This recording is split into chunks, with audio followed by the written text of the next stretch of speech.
शूर्पणखा ने रावण का कल्याण करने के लिए जो स्वांग रचा,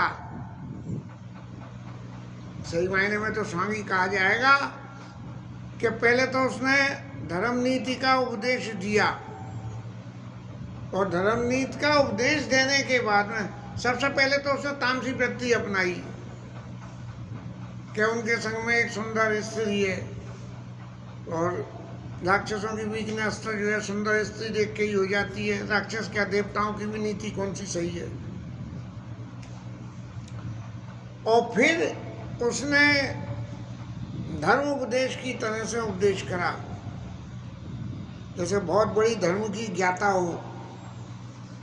और फिर जब देखा कि रावण के चेहरे पे कोई इस बात की शिकन नहीं आ रही कि मैं इतना कह रही हूँ, तब जो माताओं का चरित्र है कि फेंकड़ा फोड़ो,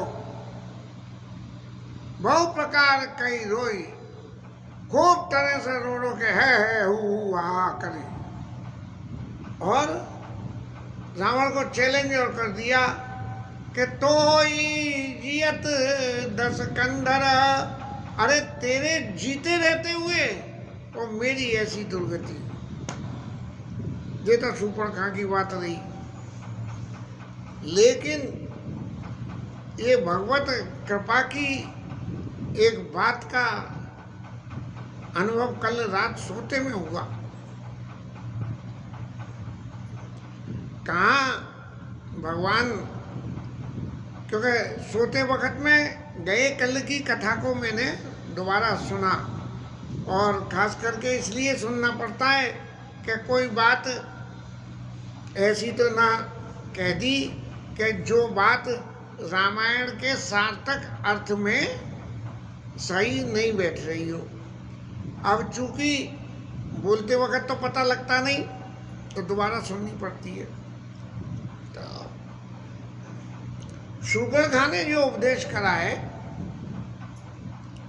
उस उपदेश में कुछ पॉजिटिव और कुछ नेगेटिव बातें हैं कि भाई ऐसा करने से ऐसा होता है, ऐसा करने से ऐसा होता है। ऐसी मेरी व्यक्तिगत विचारधारा में मैं शुरू से समझता चला आ रहा हूँ।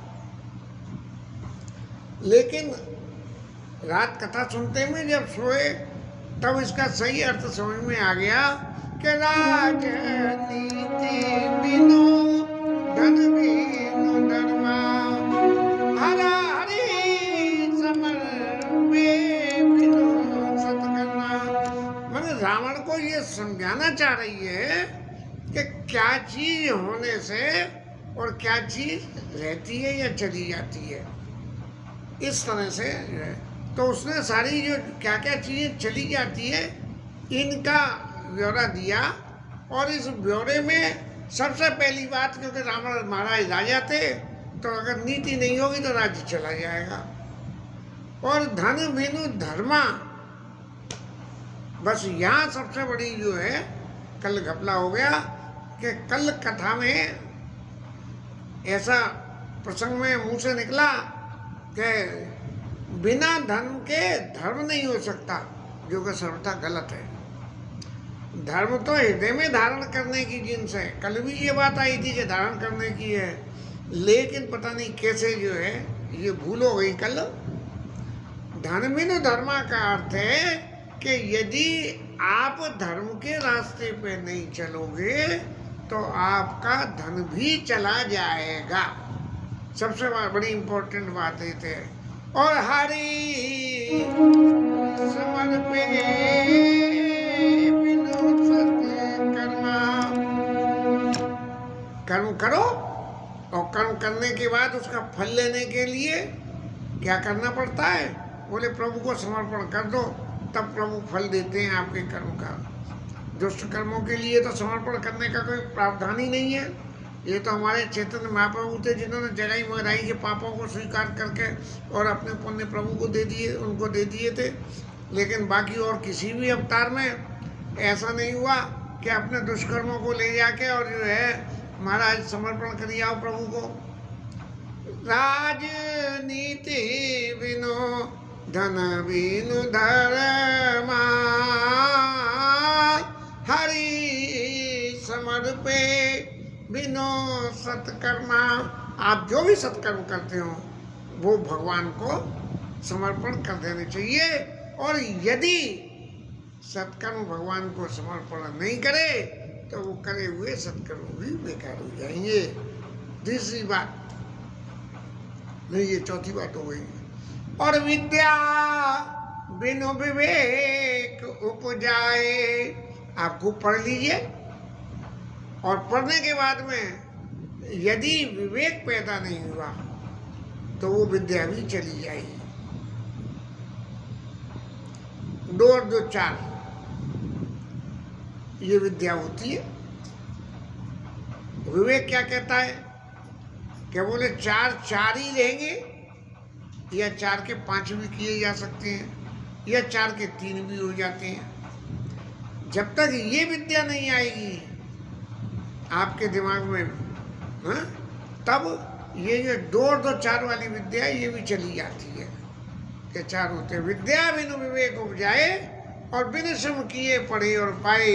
बिना परिश्रम के करके कोई चीज आपके पास आ जाए तो आप ये समझो कि अब जो मेरे पास रहेगी नहीं रहेगी। जो परिश्रम से करी हुई चीज होगी वही आपके पास रहेगी, और बिना परिश्रम से करे हुए जैसी आएगी तैसी चली जाएगी। माने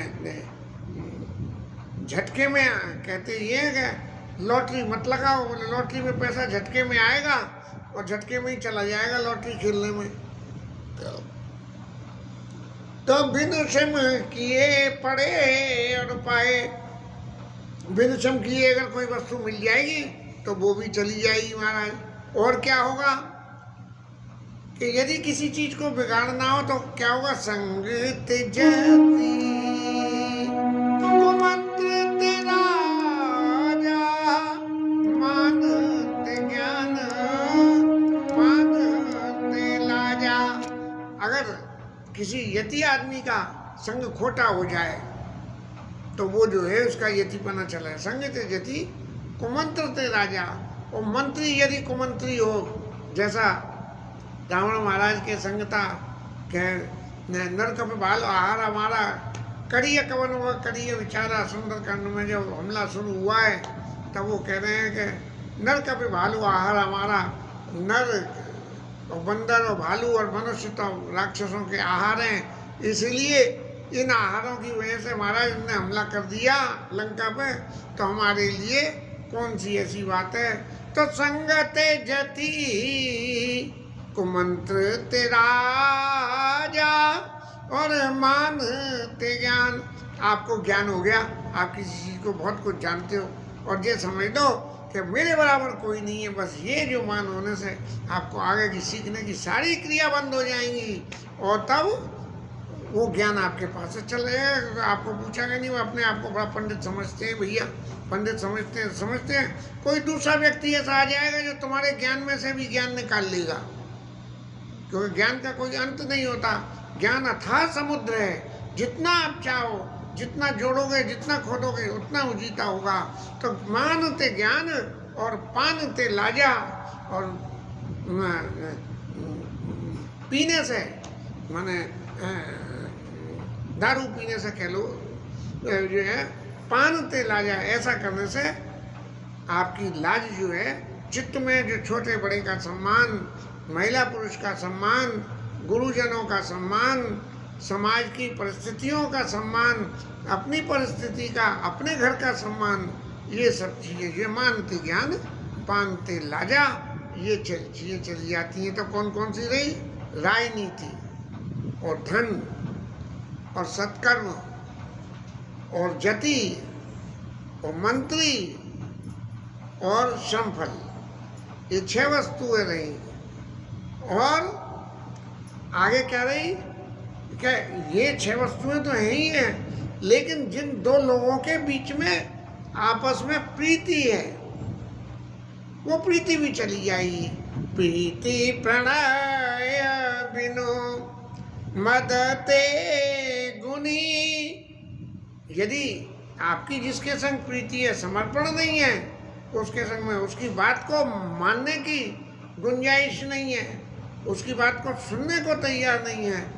और व्यक्ति में मद और हो तो जिसके संग प्रीति है उसमें आप उसमें गुण चाहे कितने भी हों, लेकिन मद आ जाए तो वो गुण भी चले जाएंगे और वो प्रीति भी चली जाएगी।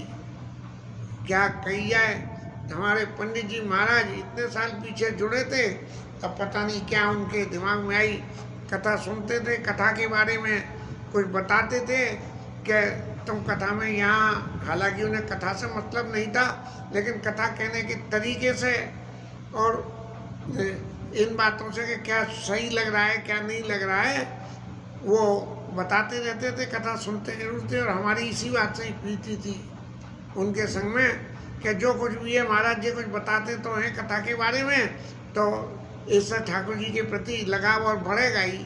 तो हम रोज फोन मिला के पूछते थे। धीरे धीरे मुझे लगने लगा कि प्रीति प्रणय बिनु मद ते गुनी। अब उन पंडित जी महाराज को शायद मद हो गया कि मैं जो कहता हूँ उनकी वजह से इनकी कथा हो रही है। मुझसे कहते रहे कि भाई इनकी कथा जो है हमारी समझ में, तुम क्या बोलते हो, हमारी समझ में नहीं आती। मैंने कही भैया समझ में आवे ना आवे, हम तो एक बात जानते हैं कि हम राम जी को सुनाते हैं। अब तुमने पहले रामायण पढ़ी हुई हो और तो जो है समझ में आ जाएगी, क्योंकि हम तो एक एक चौपाई बोलते हैं। लेकिन कुछ मुझे एहसास हुआ कि उनकी जो साधना है उसका रास्ता अलग है और मेरी साधना का रास्ता अलग है। तो मैंने कही अब खामे कहाँ, जब ये कथा सुन ही नहीं रहे हैं और कह रहे हैं समझ में ना आ रही, तो हमें इनको इनकी साधना में क्यों बाधा डालें। तो उस दिन के बाद से जो है फोन संपर्क ही कट गया। तो प्रीति प्रणय बिनु मद ते गुनी, नासाई वेद नीति। ये आज चीज का जो है और नाश हो जाता है, तुरंत हो जाता है। तो रावण महाराज के समझ में खाकाई, बोले इन सब बातों का मुझे क्या मतलब है। बोले मेरा तो एक ही है कि मेरे बराबर बलशाली कौन है। अब रावण महाराज तो कुछ बोले नहीं, लेकिन जो उनके सभासद थे उन्हें तो ये लगा कि अब तो ये हमारी बेइज्जती हो रही है कि हम संगते जति कुमंत्र थे राजा। तो वो जो है सब एकदम उठियाए और तब जो है अल्लाह के एकदम अरे तुम कैसे कैसे। तो जो है जब उनके सुनत सभासद उठे अकुलाई और समझाई गई बाह उठाई। अब वो जो है माँ दरबार में लेट गई और भैं भैंकड़ा फोड़ रही, तो उन्होंने उठाया और उसे समझाया।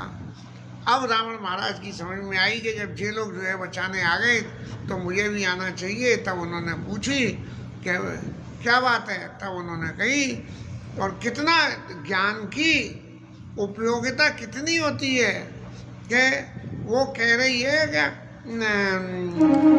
अवध नपति दशरथ के जाए, पुरुष सिंह बन खेलन आए। पुरुषों में सिंहों के समान है, राजा दशरथ के पुत्र हैं और वन में जो है शिकार करने आए हैं। कितना जो है चित्त में गुण है और अभिमान है। और उनके क्रियाकलाप को देख के मुझे ऐसा विश्वास होता है कि समुझ परी मोही उनके करनी और रहित निशाचर कर यही धरनी। कि पृथ्वी को राक्षसों से रहित कर देंगे, ऐसा मेरी समझ में आ रहा है उनको देख के।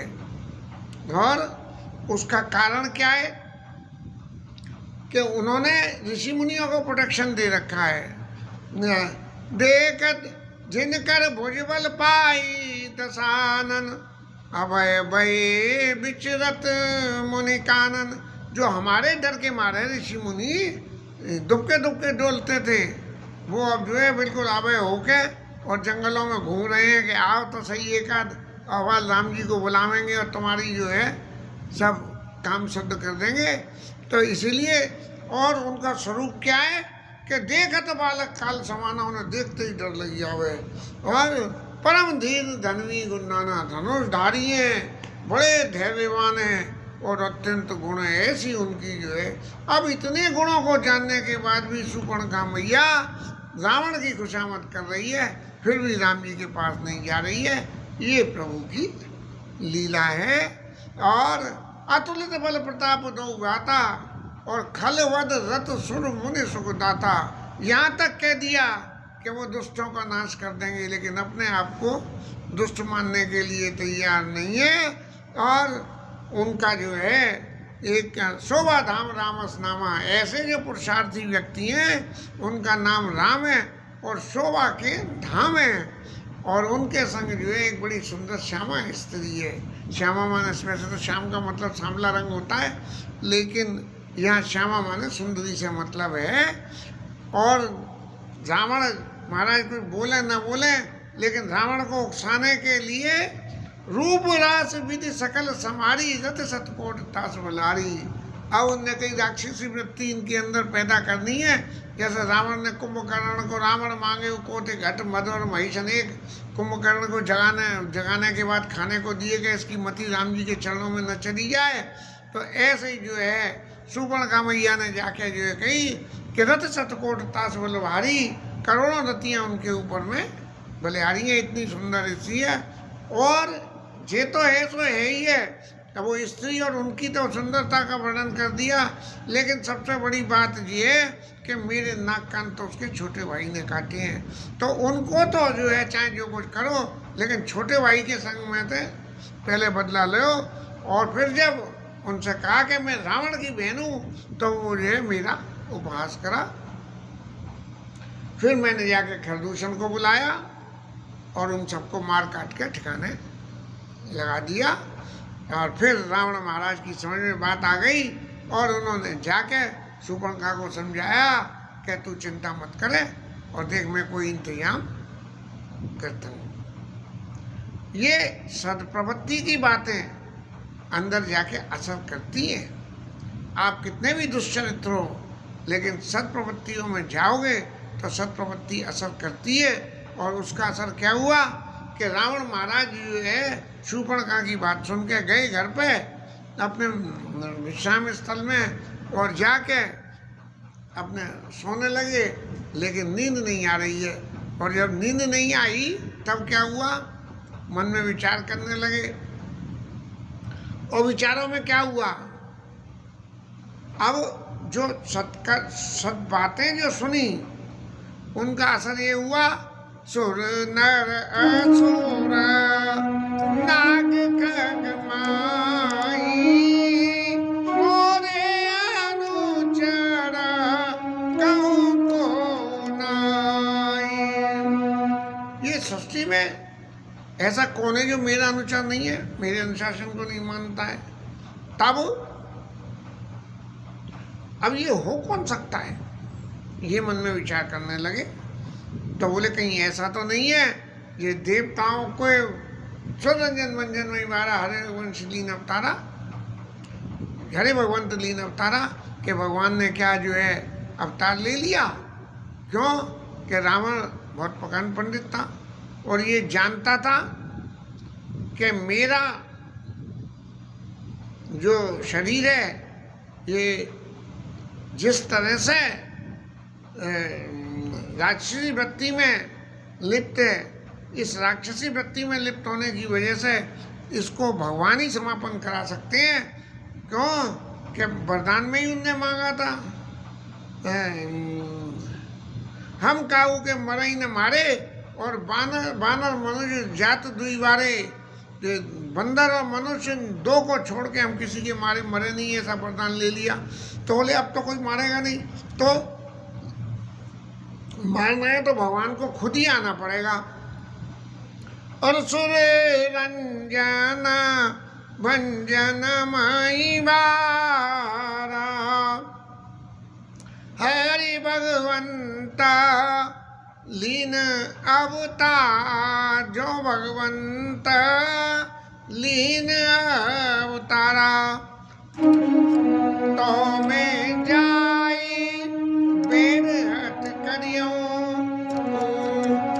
प्रभु सर प्राण तजीव उतरियो। तो मैं जाके क्या करूँगा, उनसे जबरदस्ती बैर कर लूँगा और संसार सागर से तर जाऊँगा। ये संस्कार की बात है। मन, बुद्धि और चित्त, हाँ, ये मन, बुद्धि और चित्त, ये तीन चीज़ें जब भगवान को समर्पण हो जाएं तब तो उद्धार होता है। लेकिन खाली मन समर्पण से नहीं होता, खाली बुद्धि से नहीं होता और खाली चित्त से नहीं होता। मन समर्पण करने से बुद्धि में शुद्धता आ जाती है और बुद्धि में शुद्धता आने से चित्त में जो है सात्विकता आ जाती है और सात्विकता आ जाती है तभी भजन होता है, नहीं तो भजन नहीं होता है। अब रावण महाराज ने जो इतनी सारी नीति की बातें सुनी और इतनी सारी नीति की बातों को सुनने के बाद में चित्त में थोड़ी सी सात्विकता पैदा हुई और सात्विकता का हुआ हो ही है भजन तामस देहा मन क्रम भजन मंत्र दृढ़या। मन वचन और कर्म से अब मुझे क्या करना है, लाइन ऑफ एक्शन, कि मन से और वचन से और कर्म से, कि अब मैं क्या करूँगा, हो ही है भजन तामस दिया। ये बात पक्की है कि इस तामसी शरीर से भजन नहीं होगा, तो मैं क्या करूँगा कि तो मैं जाए बैर करूँ, मैं उनसे जबरदस्ती बैर कर लूँगा और बैर करके और संसार सागर से तर जाऊँगा। हमारे छोटे ताऊ जी कहते थे कि महाप्रभु जो है दुष्टों का जल्दी उद्धार करते हैं, इसलिए जीवन में दुष्टता को धारण कर लो। साधक थे, जबरदस्त साधक थे, लेकिन भगवान की लीलाओं के गुणों में इतने लिप्त थे कि उन गुणों में लिप्त होने से ये भावना आई कि प्रभु ऐसे करते हैं, लेकिन जीवन में कभी दुष्टता को स्वीकार नहीं करा। ये बड़ी विलक्षण बात रही कि ज्ञान, दुष्टता का ज्ञान होने के बावजूद भी कि दुष्ट होने से जल्दी उद्धार हो जाता है, दुष्टता जीवन में स्वीकार नहीं करे, इसका मतलब सात्विकता। यहाँ रावण जो है जीवन में दुष्टता होते हुए सात्विकता स्वीकार करने को तैयार नहीं है, सब कुछ जानते हुए कि भगवान जो है जो भगवंत लीन अवतारा तो मैं जाई भेंट करूँ और प्रभु सर तजे प्राण भव तरियऊँ। इस तरह से अपने मन में रावण महाराज विचार करके और आगे और विचार करने लगे कि यदि शूर्पणखा ये कह रही है कि वो भगवान है और भगवान अगर नहीं है, कोई ये राजा के बेटे हैं, तो मैं उन्हें जो है जीत लूँगा। हरियाऊँ नारी जीते दो, दोनों को जीत के और उनकी स्त्री का मैं हरण कर लूँगा और चला अकेले जाने तैवा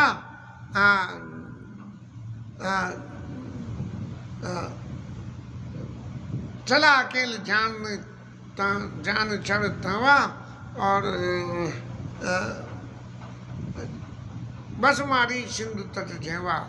ये मारीच मामा, ये रावण के मामा होते थे और ये समुद्र के किनारे कहीं बसते थे लंका के, और वहाँ ताड़का के संग में एक बाण मारा था, सो आके सीधे यहाँ गिर गए थे। तब से इनको जो है समुद्र के किनारे राम जी के दर्शन होते थे, और ये जो दर्शन होने से उनकी सात्विकता थी, तभी उन्होंने आगे की कथा में कल आवेगा अब तो इन्होंने जो है भगवान के बाण से शरीर को त्याग करके और भगवान के धाम को ये गए हैं। तो चला के जान चढ़ तवा और बस मारी सिंधु तट झेवा। और यहाँ तक ये तो रावण महाराज की लीला हुई, लेकिन इससे आगे की लीला में राम जी महाराज ने कुछ राक्षसों के विनाश की क्रिया को आगे बढ़ाने के लिए या राम से जुगत बनाई सुनो उमा सो कथा सुहाई।